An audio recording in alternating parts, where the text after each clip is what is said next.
right, with that, we're going to get started. Good morning, everyone. I'm Matthew Cherry, TABC Senior Counsel.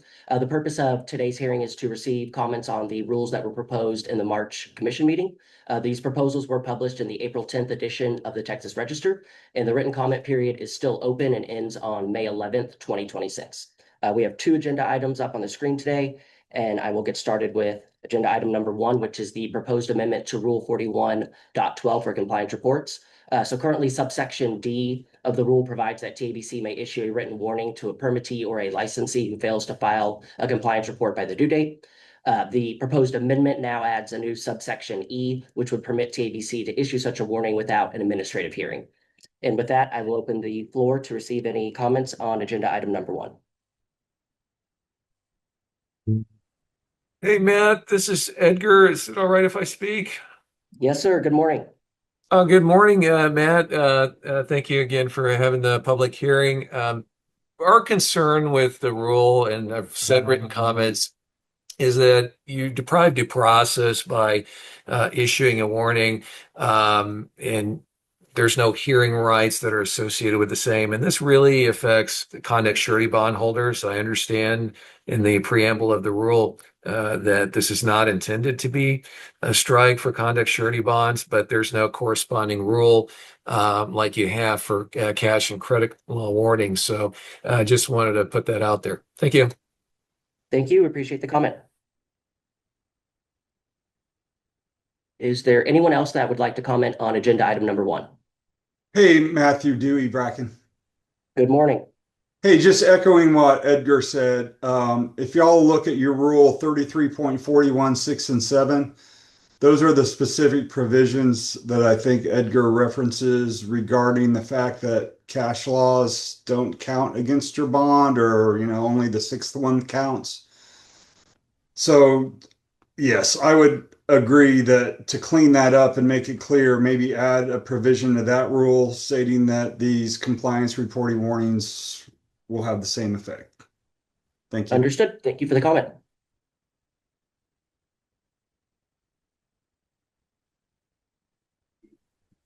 All right. I'm not seeing anyone else. Matthew Marcus Schwartz. There we go. Good morning, Marcus. Good morning, sir. Trying to put this delicately, but I have found that your system might not always be the most accurate in terms of reporting who has reported and what has not. And so I would just say, while I totally get where you're coming from, administrative hearing over this, right? But I'd like to hopefully have some informal process to where, hey, guys, take this written warning off, and here's the proof that we actually did report type situation. Understood. Thank you for the comment. Thank you. Is there anyone else that would like to comment on agenda item number 1? All right, I'm not seeing anyone, so we're going to move on to agenda item number 2. And I will say, if it turns out that you still want to make a comment on item 1, at the end, I'll just open the floor for comments on both items. So with agenda item number 2, this is a proposed new Rule 35.7 relating to the consumption of consumable hemp products. So the new rule prohibits certain off-premise licensees and permittees from allowing the consumption of consumable hemp products on their premises. And with that, I will open the floor for any comments on agenda item number 2.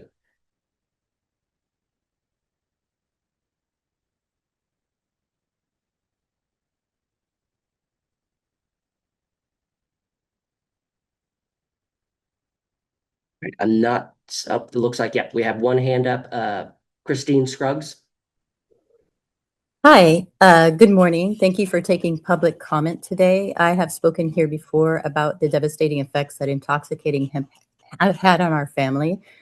My son was over 21 when he first tried THC in a state where it was legal, and ultimately he experienced cannabis-induced psychosis. He's a lucky one that has not had a diagnosis of schizophrenia or bipolar disorder due to his cannabis use. Hemp is cannabis, as members of the Texas Hemp Business Council proudly state. I know TABC and DSHS has been tasked by our governor with regulating and rulemaking to protect the public health, safety, and welfare. The governor's concerns were for those under 21. His concerns should be for people of all ages in Texas. We need to stop pretending that these products are what is considered hemp and call it what they are, intoxicating cannabis products, the use of which can have severe negative outcomes to individuals and ultimately our society. Some of those are cannabis-induced psychosis, cannabinoid hyperemesis syndrome, increased depression and anxiety, and intoxicated driving-related crashes and deaths. I appreciate Rule 35.7 regarding consumption of consumable hemp products. Related to that rule, it brought up a question. I don't know if it's the inverse or the opposite. Does it mean that these products can be consumed in places of business that do have a consumable hemp license? I know that the on-site consumption of these products is already happening, since some of these companies proudly advertise for people to come enjoy their dab bar, THC dabs, and show off people using their products on site. We are dealing with an industry that will find any loophole or simply create one of their own. When you create a rule, they quickly determine how they can get around it or how it does not apply to them, and then sue the state if they don't get their way. Their concern is not for safety, but for how much money they can make on addicting consumers. I've already heard multiple people in the cannabis and intoxicating hemp industry talk about how they might get around November's federal ban in unique ways. We should not be here. Yesterday, the Attorney General of Arkansas certified Act 934 of 2025, which updated and expanded a 2023 law that banned the sale of a distribution of intoxicating hemp-derived products, ending legal challenges in their state. Texas should have been the leader in this. We still have a chance, and I encourage you all to think about this when you're trying to regulate and rule make an industry that does not care about public health and dismisses the fact that their products can often and easily induce short-term and long-term psychotic symptoms. Public health and safety should be the overriding factor here. Thank you for your time. Thank you, Ms. Scruggs. We appreciate the comments. Is there anyone else that would like to provide a comment on agenda item number 2?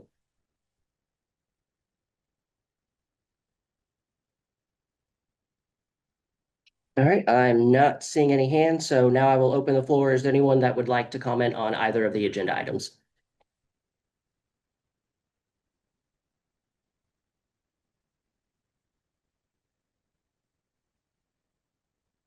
Okay, it looks like we may have all comments that anyone wanted to make. I will just remind everybody that the written comment period is still open, and those written comments may be submitted through May 11th, 2026. They may be sent to TABC via email to rules@tabc.texas.gov or by regular mail to the Office of the General Counsel, Texas Alcoholic Beverage Commission, Post Office Box 13127 in Austin, Texas, zip code 78711.